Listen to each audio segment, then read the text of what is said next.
ശ്രീമാത്രേ നമ. ഓം ശ്രീ ഗുരുഭ്യോ നമഃ. കാലത്തിനോട് ചേർന്ന ഒരു വിഷയമാണ് നവഗ്രഹ ദേവതകൾ എന്ന് പറയുന്നത്. നമുക്കെല്ലാം അറിയാം, എല്ലാ ക്ഷേത്രങ്ങളിലും എന്താ പറയുക, നവഗ്രഹ പ്രതിഷ്ഠകൾ നമുക്ക് കാണാം. വളരെ നമ്മുടെ ജീവിതത്തെ ഒരുപാട് സ്വാധീനിക്കുന്ന പൂജകളെല്ലാം തന്നെ നമ്മൾ നവഗ്രഹങ്ങൾക്കായിട്ട് ചെയ്യാറുണ്ട്. അപ്പൊ എന്താണ് ഈ നവഗ്രഹങ്ങളുടെ പ്രാധാന്യം എന്നുകൂടെ നമുക്ക് നോക്കാം. വിചാരിച്ചത് എന്തും നടത്തി കൊടുക്കുന്ന ആ ഒരു ശിവാലയ നവഗ്രഹ ദേവതകള്, ഏത് ശിവാലയത്തിലും നവഗ്രഹ ദേവതകള് എന്ത് കാര്യം ചോദിച്ചാലും, പ്രത്യേകിച്ച് ശിവക്ഷേത്രങ്ങളിലെ നവഗ്രഹങ്ങള് നടത്തി കൊടുക്കും എന്നൊരു വിശ്വാസമുണ്ട് മനുഷ്യരുടെ ഇടയിൽ, അല്ലേ? കാരണം ഏത് ശിവക്ഷേത്രത്തിലും രൂപമില്ലാതെയാണ് നവഗ്രഹങ്ങൾ ഇരിക്കുന്നത്. സാധാരണഗതിയിൽ നവം എന്ന് പറഞ്ഞാൽ പുതിയത് അല്ലെങ്കിൽ ലേറ്റസ്റ്റ് എന്നൊക്കെയാണ് അർത്ഥം. അപ്പൊ നവം എന്ന് പറഞ്ഞാൽ ശരിക്കും ഈ ഒരു എന്താ പറയാ, അക്ഷരങ്ങളുടെ ഇതിൽ വെച്ച് നോക്കുകയാണെങ്കിൽ നവം എന്ന് പറഞ്ഞാൽ 9 എന്നർത്ഥം വരും, നമ്പറിന്റെ തലത്തിൽ നോക്കുകയാണെങ്കിൽ. അപ്പോ ആ ഒരു ഗ്രിക്ക് എന്ന് പറഞ്ഞാൽ ടു പുൾ എന്നർത്ഥം, ആകർഷിക്കുന്നത്. ഗ്രഹം എന്നുള്ളതിന് ഗ്രിക്ക് എന്ന് പറഞ്ഞാൽ വലിക്കുക, ആകർഷിക്കുക. അപ്പൊ നവഗ്രഹങ്ങള് ചില ക്ഷേത്രത്തില് അരൂപമായിരിക്കും, നമുക്ക് കാണാൻ സാധ്യമല്ല. പക്ഷെ അവിടെ നവഗ്രഹങ്ങൾ ഇല്ല എന്ന് പറയാൻ പറ്റില്ല. വെളിയിൽ പ്രത്യേകം പ്രതിഷ്ഠയായിട്ടായിരിക്കില്ല, പക്ഷെ നവഗ്രഹങ്ങള് ആ ഒരു ഗർഭഗൃഹത്തിനകത്ത് ഉണ്ടായിരിക്കും. അപ്പൊ തൃക്കടിയൂർ ക്ഷേത്രത്തില് നവഗ്രഹങ്ങള് ഇല്ല എന്ന് പറയാറുണ്ട്. തിരുവങ്കാട്, തിരുവാരൂർ എന്നീ ക്ഷേത്രങ്ങളിൽ വരിവരിയായി ഇരിക്കുന്നുണ്ട് നവഗ്രഹങ്ങള്. അപ്പൊ ചില ശിവക്ഷേത്രങ്ങൾക്കുള്ളില് ആ ഒരു സൂര്യനെ പ്രതിഷ്ഠിച്ചിരിക്കും, ചിലയിടങ്ങളിൽ ചന്ദ്രൻ ഉണ്ടാകും. അപ്പൊ ശിവസൂര്യൻ എന്നാണ് ഇതിന് പേര് പറയുന്നത്. ചിലയിടത്ത് ശനീശ്വരൻ മാത്രമായിട്ടും പരിവാരങ്ങളുമായിട്ടും കാണാറുണ്ട്. എവിടെയാണെങ്കിലും നവഗ്രഹങ്ങള് ശിവനെ തപസ് ചെയ്ത സ്ഥലങ്ങളാണ് സ്ഥലങ്ങളെയാണ് നമ്മൾ പറയാറുള്ളത്. അതായത് ആ ഒരു ഭക്തന് ശിവാനുഗ്രഹം ലഭിച്ച സ്ഥലമെന്നർത്ഥം.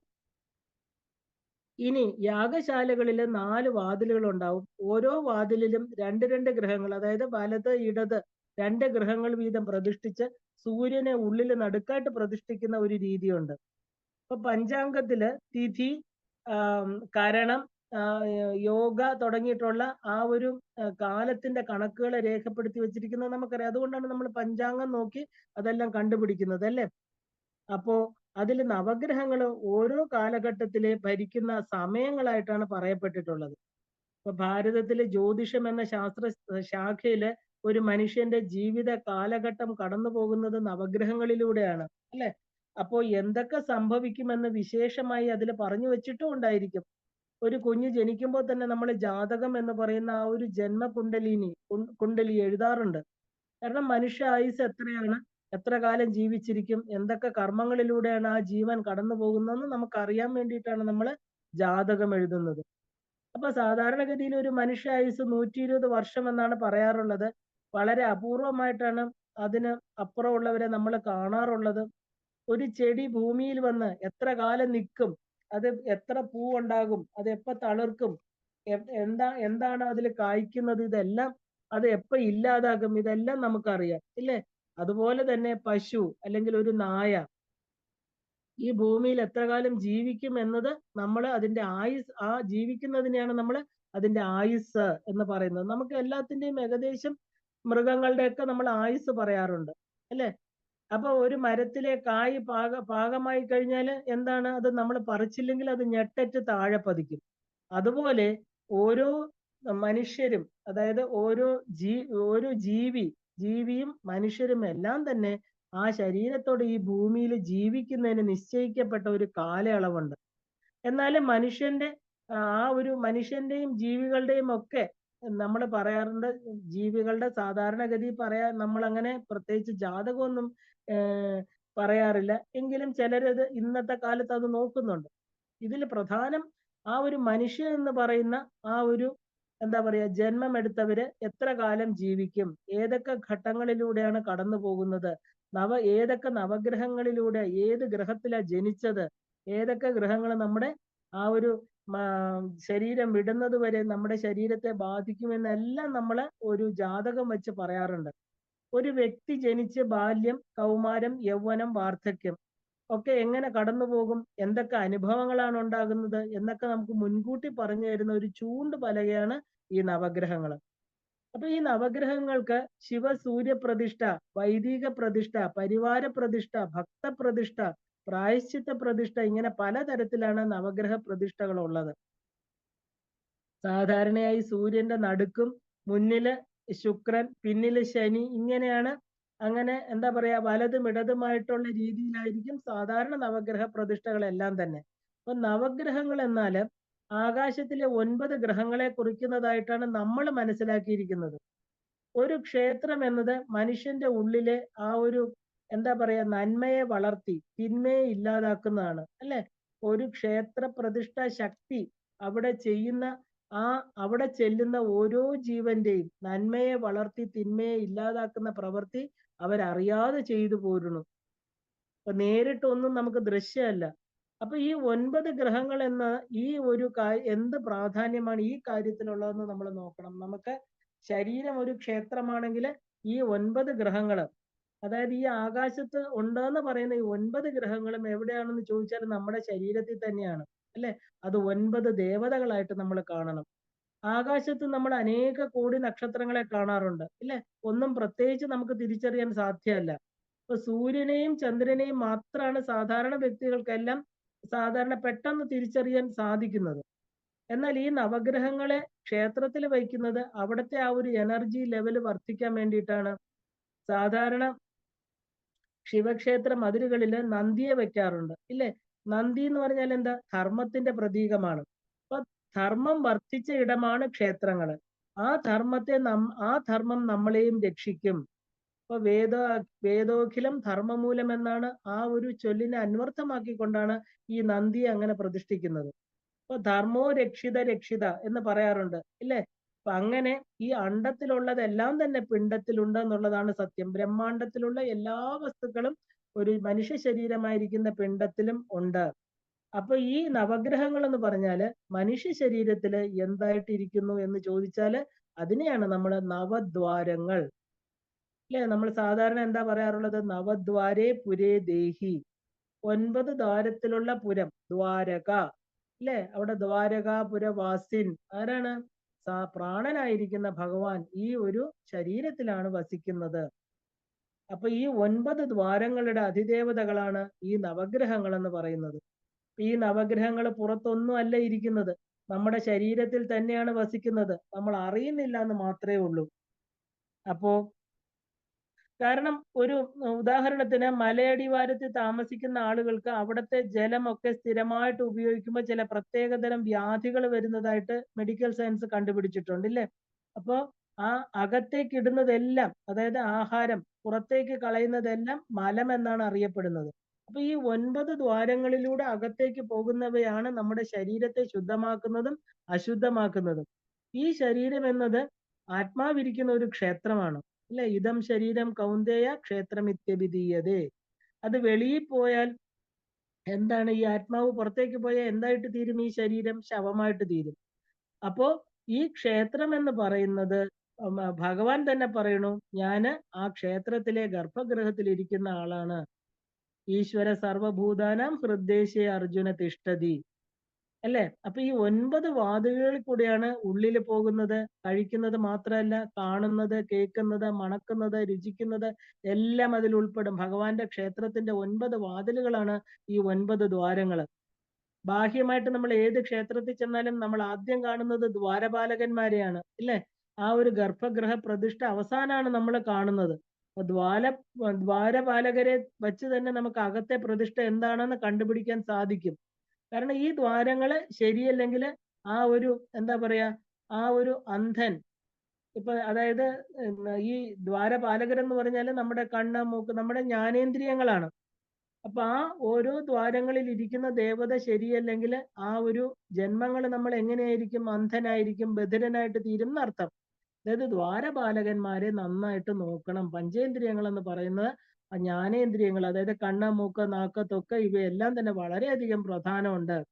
ഇവരെ ശരിയായിട്ട് പരിപാലിച്ചില്ലെങ്കിൽ, ശുദ്ധമാക്കി വച്ചില്ലെങ്കിൽ ഈ ക്ഷേത്രമൂർത്തിക്ക് ചൈതന്യം കുറയും. എന്താ ക്ഷേത്രമൂർത്തിക്ക് ചൈതന്യം കുറഞ്ഞാൽ വരുന്ന പ്രശ്നം? അജ്ഞാനം എന്ന് പറയുന്ന ആവരണം ആ മൂർത്തിയെ എന്താ പറയാ, മറയ്ക്കും. ആ മൂർത്തിയുടെ ചൈതന്യം പുറത്തേക്ക് വരാൻ സാധ്യമല്ല. കാരണം അവരാണ് ധർമ്മത്തെയും അധർമ്മത്തെയും ഒക്കെ ഉള്ളി കടത്തി വിടുന്നത്, ഇല്ലേ, ക്ഷേത്രപാലകര്. അങ്ങനെ നമ്മൾ സാധാരണ ചില ക്ഷേത്രങ്ങളിൽ ചെന്ന ക്ഷേത്രപാലകരെ തൊഴുത്, അല്ലെ, പുറത്തുള്ള മൂർത്തികളെ തൊഴുതിട്ട് അകത്തു പോവാറുള്ളത്.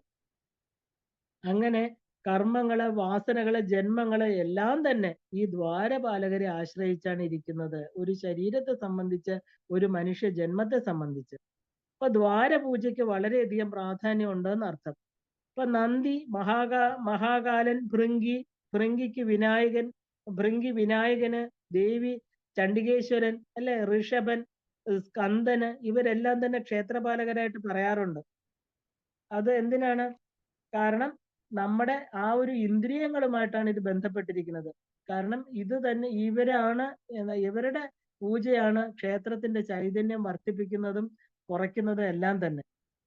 കാരണം ആ ഒരു വഴി എപ്പോഴും നമ്മുടെ ശരീരം എന്ന് പറയുന്നത് ഈ പറഞ്ഞ നവദ്വാരങ്ങളും നമുക്ക് അഴുക്ക് വരേണ്ടതാണ്. പക്ഷെ നമ്മുടെ ബ്രഹ്മരന്ധ്രം എന്ന് പറയുന്ന ആ ഒരു ബ്രഹ്മരന്ധ്ര വഴി, അല്ലെ, ആ വഴി മാത്രമാണ് നിത്യമായിരിക്കുന്നത്, ശുദ്ധമായിരിക്കുന്നത്. കാരണം എന്താ? ബാക്കി എല്ലാം അശുദ്ധമാണ്. കാരണം ആ ഒരു നിത്യശുദ്ധമാവാൻ കാരണം ആ ശിരസിലാണ് സാക്ഷാൽ കൈലാസം എന്ന് പറയുന്നത്, മഹാദേവന്റെ സ്ഥാനം.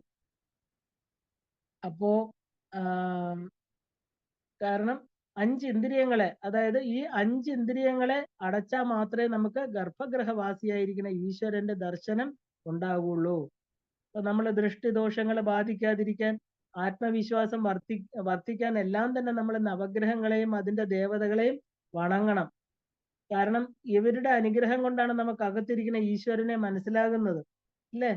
അപ്പോ ആ ഒരു ഗർഭഗൃഹവാസിയായിരിക്കുന്ന ഈശ്വരന്റെ ദർശനം ഉണ്ടാവണമെങ്കിൽ നമ്മൾ ആദ്യം എന്ത് വേണം? ദ്വാരപാലകന്മാരെ നന്നായിട്ട് വെക്കണം. യാഗശാലകളിലൊക്കെ മറ്റ് ദ്വാരങ്ങൾ അടച്ച് ആ ഒരു ആരോഗ്യ ദ്വാരത്തിലൂടെയാണ് പ്രവേശിക്കുന്നത്. കാരണം വേറെ ആ ഒരു ശാന്തി വഴി, സമ്പത്തിന്റെ വഴി, ഇങ്ങനെ പലതും ഉണ്ട് യാഗശാലകളിൽ. അപ്പൊ സമ്പത്തിന്റെ വഴി എന്നാൽ എന്താ? ശരീരത്തിന്റെ ആ ഒരു തുഷ്ടിപുഷ്ടികൾക്ക് വേണ്ടി ചെയ്യുന്നത്. ശാന്തി വഴി എന്ന് പറഞ്ഞാൽ എന്താ? മോക്ഷദ്വാരം എന്നർത്ഥം. ആരോഗ്യദ്വാരം എന്ന് പറഞ്ഞാൽ ബുദ്ധിമുട്ടില്ലാതെ ജീവിക്കുന്ന വഴി, കഷ്ടമില്ലാതെ ജീവിക്കുന്ന വഴി. ഇങ്ങനെയാണ് നമ്മൾ അതിനെ മനസ്സിലാക്കേണ്ടത്. ഒരു മനുഷ്യന് 50 വയസ്സ് കഴിയുമ്പോൾ തീർച്ചയായിട്ടും ശരീരത്തിന് ആരോഗ്യ പ്രശ്നങ്ങൾ ഉണ്ടാകും, ഇല്ലേ? അപ്പൊ അതിനെ ഇല്ലാതാക്കാൻ ഉള്ളിലെ ഗർഭഗൃഹത്തിലെ ഭഗവതിക്ക് മാത്രമേ സാധ്യമുള്ളൂ. ഗർഭഗൃഹത്തിൽ നമ്മൾ ആരാണോ വെച്ച് ആരാധിക്കുന്നത്, ഭഗവാന്റെ ഏത് രൂപമാണോ ആ ഭഗവാന്റെ അനുഗ്രഹം നമുക്ക് പൂർണ്ണമായിട്ടുണ്ടായിരിക്കണം. അപ്പൊ ശരീര ക്ലേശത്തെയാണ് നമ്മൾ അല്ലലെന്ന് പറയുന്നത്, അല്ലേ? അപ്പോ അത് ഇല്ലാതാക്കുന്നത് ഉള്ളിലിരിക്കുന്ന പഞ്ചഭൂതേശ്വരി തന്നെയാണ്. ഇതിനു വേണ്ടിയാണ് നമ്മൾ നവഗ്രഹങ്ങളെ പൂജിക്കുന്നത്.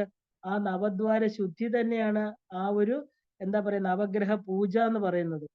ശിവപൂജ ചെയ്യുമ്പോൾ സാധാരണയായിട്ട് സൂര്യപൂജയും ചെയ്യാറുണ്ട്, ഇല്ലേ? കാരണം ശുദ്ധിയും വൃത്തിയും ആ ഒരു രണ്ടാണ്. കാരണം വൃത്തിയാക്കുക എന്ന് പറഞ്ഞാൽ എന്താ? അഴുക്കുകളെ നീക്കുക. എന്നാൽ ശുദ്ധിയാക്കുക എന്ന് പറഞ്ഞാൽ എന്താ? ശരിയായിട്ടുള്ള ജ്ഞാനം നേടുക എന്നാണ് ശുദ്ധിയാക്കുക എന്ന് പറഞ്ഞാൽ. ശുദ്ധം എന്ന് പറഞ്ഞാല് ആ ഒരു നിത്യശുദ്ധ ബുദ്ധമുക്ത സ്വരൂപമാണ് ആത്മാവെന്ന് പറയാറുണ്ട്. അപ്പൊ ഈ ശുദ്ധം എന്ന് പറയുന്നത് സംഭവിക്കേണ്ടത് പുറത്തല്ല, അകത്താണ് സംഭവിക്കേണ്ടത്, അല്ലെ? അത് ഇന്ദ്രിയ നിഗ്രഹണം കൊണ്ട് മാത്രമേ സാധിക്കുകയുള്ളൂ.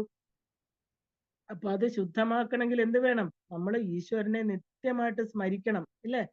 സാധാരണ പുറത്തുള്ള അന്നശുദ്ധി, വസ്ത്രശുദ്ധി, സ്ഥലശുദ്ധി ഇവയെല്ലാം തന്നെ ബാഹ്യമായിട്ട് ചെയ്യുന്നതാണ്. അപ്പോ ഈ നവഗ്രഹ പൂജ സ്ഥിരമായിട്ട് ചെയ്താല് ഈ 9 ദ്വാരങ്ങളും നിയന്ത്രണ വിധേയമാകും, ചിത്തശുദ്ധി ഉണ്ടാകും. അതിന് സ്ഥിരമായിരിക്കുന്ന ആചരണം വേണം. ശരീരത്തിലെ ഓരോ ദ്വാരത്തിനും ഓരോ ദേവതയും ധ്യാനവുമുണ്ട്. ആ ധ്യാനം, ആ ദ്വാരത്തെ സങ്കല്പിച്ച് നമ്മൾ ജപിക്കണം. കാരണം നമ്മൾ സാധാരണ ശനിയാണ് ഏറ്റവും കൂടുതൽ നമ്മുടെ ഒരു മനുഷ്യ ജീവിതത്തിൽ പ്രശ്നങ്ങൾ ഉണ്ടാക്കുന്നത്, അല്ലെ? അപ്പൊ അത് മലദ്വാര ദേവതയാണ് ശനി. അപ്പൊ ശനിയെ വാഹനത്തോടുകൂടി, കറുത്ത വസ്ത്രത്തോടുകൂടി, ഭാര്യയോടുകൂടി ധ്യാനിക്കണം എന്നാ പറയുന്നത്. അപ്പൊ ശനിദശാകാലം വളരെ പതുക്കെയാണ്. കാരണം എന്താ? ഈ ഓരോ അനുഭവങ്ങളും നമ്മളിൽ മാറ്റങ്ങൾ വരുത്തി ഈശ്വരനെ ചിന്തിക്കേണ്ട സമയമാണ് ശനി നമുക്ക് തരുന്നത്. സാധാരണ ശുക്രദശ വേഗം പോകുമെന്ന് പറയാറുണ്ട്. അപ്പൊ നവഗ്രഹ പൂജ ആ വ്യക്തിയിലെ ധർമ്മത്തിൽ ചരിക്കാനും ആ വ്യക്തിക്ക് സത്യത്തിൽ ജീവിക്കാനും സഹായിക്കും. ആത്മാവിനെ അറിയുന്നതിനെയാണ് നമ്മൾ അറിവെന്ന് പറയുന്നത്. ശരീരമാണ് എന്ന് നമ്മൾ തെറ്റിദ്ധരിക്കുന്നത് അവിദ്യ. അപ്പൊ ഈ അധർമ്മം, അതായത് നമ്മളെ ശരീരമാണ് എന്നുള്ള തെറ്റിദ്ധാരണയിൽ ജീവിക്കുമ്പോൾ അനേക ജന്മങ്ങൾ എടുക്കേണ്ടി വരുന്നു ഈ സത്യത്തെ അറിയാനായിട്ട്.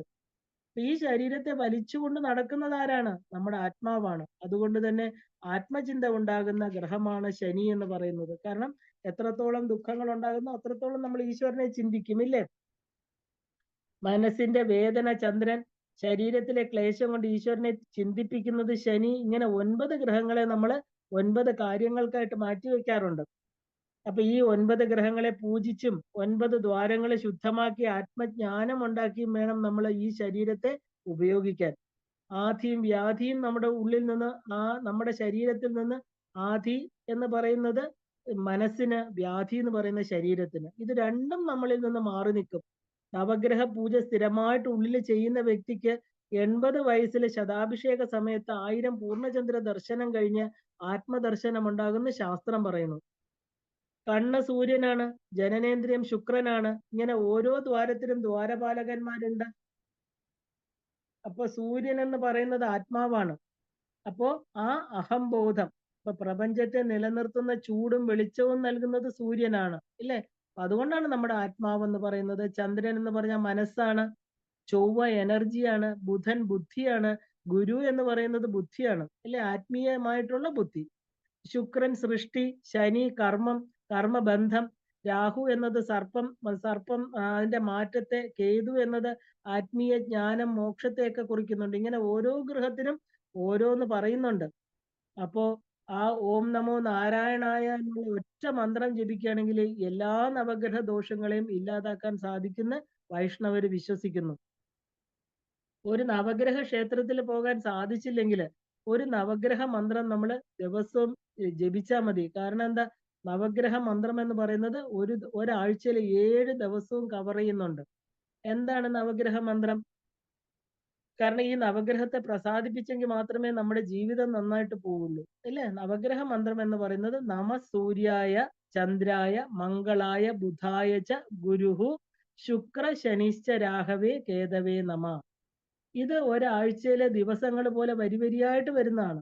ഈ മന്ത്രം ദിവസവും ചൊല്ലുന്നത് വളരെ പ്രാധാന്യമുണ്ട്. കാരണം രാഹുവും കേതുവും എന്ന് പറയുന്നത് ഛായാഗ്രഹങ്ങളാണ്. ശനിഗ്രഹമാണ് ഏറ്റവും പതിയെ സഞ്ചരിക്കുന്നത്. ഈ നവഗ്രഹങ്ങള് മനുഷ്യ ശരീരവുമായിട്ട് ബന്ധപ്പെട്ടിരിക്കുകയാണ്. അതുകൊണ്ടാണ് നമ്മൾ ഇതിനെ ദിവസവും ജപിക്കണം, അവരെ ഒന്ന് ഓർക്കണം എന്ന് പറയാറുള്ളത്. സാധാരണ ശനി മന്ത്രം എല്ലാവരും ജപിക്കാറുണ്ട്. കാരണം എന്താ? ശനിയാണ് ഏറ്റവും കൂടുതൽ പ്രശ്നങ്ങൾ വരുത്തുന്നത്, അല്ലേ? നീലാഞ്ജന സമാനാഭം രവിപുത്രം ഏമാഗ്രജം ഛായാ മാർത്താണ്ഡ സംഭൂതം തം നമാമി ശനീശ്വരം. ഇങ്ങനെ എല്ലാവർക്കും ഈ ഒരു ശനീശ്വര മന്ത്രം കാണാതെ അറിയാം. അങ്ങനെയല്ല, എല്ലാ ഗ്രഹങ്ങളെയും, അതായത് ചന്ദ്രൻ, ചൊവ്വ, ശുക്രൻ, കേതു എന്നീ ഗ്രഹങ്ങളുടെ ദശാകാലങ്ങളില് സാധാരണ കുങ്കുമം കൊണ്ട് തിലകം ധരിക്കണം എന്നൊക്കെ പറയാറുണ്ട്. എല്ലാ ഗ്രഹങ്ങളും നമ്മുടെ ജീവിതത്തെ പ്രധാനം തന്നെയാണ്. കാരണം നവഗ്രഹങ്ങൾ മനുഷ്യ ശരീരവുമായിട്ട് ബന്ധപ്പെട്ടിരിക്കുന്നതുകൊണ്ട് ഒരു ബീജം പ്രണവ ശബ്ദത്തോടുകൂടി ഒരു അണ്ഡവുമായിട്ട് സംയോജിക്കുമ്പോൾ ഒരു പ്രകാശം ഉണ്ടാകുന്നുണ്ട്. ഇവിടെയും ഒരു എന്താ പറയുക, ഒരു ബിഗ് ബാങ് തിയറി, അതായത് മഹാവിസ്ഫോടന തത്വം സംഭവിക്കുകയാണ്. അപ്പൊ ഈ സൈഗോട്ട് പൂർണ്ണ വളർച്ചയെത്തി അത് പുറത്തു വരാൻ എത്ര ദിവസം എന്ന് ചോദിച്ചാൽ നമ്മൾ സാധാരണഗതിയിൽ 280 ദിവസം എന്ന് ഡോക്ടർമാർ പറയുമെങ്കിലും ഇത് 9 മാസം, 9 ദിവസം, 9 മണിക്കൂർ, 9 മിനിറ്റ്, 9 സെക്കൻഡ്. കാരണം എന്താണ് ഈ രഹസ്യ നമ്പർ 9 എന്ന് ചോദിച്ചു കഴിഞ്ഞാൽ ഈ 9 നവഗ്രഹങ്ങൾ തന്നെയാണ്. ഈ നവഗ്രഹങ്ങളെ 9 പ്രാവശ്യം വലം വയ്ക്കുമ്പോൾ പൂർണ്ണ ആരോഗ്യത്തോടു കൂടി ഒരു ശിശു ജനിക്കുന്നു പറയുന്നു. കാരണം കാലം എന്ന് പറയുന്നത് ഈ നവഗ്രഹങ്ങളിലൂടെയാണ് മനുഷ്യ ശരീരത്തിൽ പ്രവർത്തിക്കുന്നത്. അപ്പൊ അതാത് ഗ്രഹങ്ങളുടെ അതിദേവതകളുടെ മന്ത്രം ജപിക്കുന്നത്, ആ സമയത്ത് തിലകധാരണം ചെയ്യുന്നത് എല്ലാം വളരെ നല്ലതാണ്. നമ്മുടെ ഓരോ ഗ്രഹത്തിന്റെയും അതിദേവത ആരാണെന്ന് നോക്കണം. ചന്ദ്രന് ദുർഗാ ഭഗവതിയാണ്, ചൊവ്വയ്ക്ക് ഭദ്രയാണ്, ശുക്രന് മഹാലക്ഷ്മിയാണ്, കേതുവിന് ചാമുണ്ടിയാണ്. ഈ അതിദേവതമാരെ നമ്മൾ പൂജിക്കണം. ഈ ദേവതകളുടെ അതായത് ഈ ദേവതകൾക്ക് നമ്മൾ ആ നക്ഷത്രങ്ങളില് നമ്മൾ എന്താ പറയാ, കുങ്കുമാർച്ചന കൊടുക്കുകയോ വീട്ടില് പൂജ കഴിക്കുകയോ ചെയ്തു കഴിഞ്ഞാൽ തീർച്ചയായിട്ടും പൂർണ്ണമായിരിക്കുന്ന ഫലം കിട്ടും.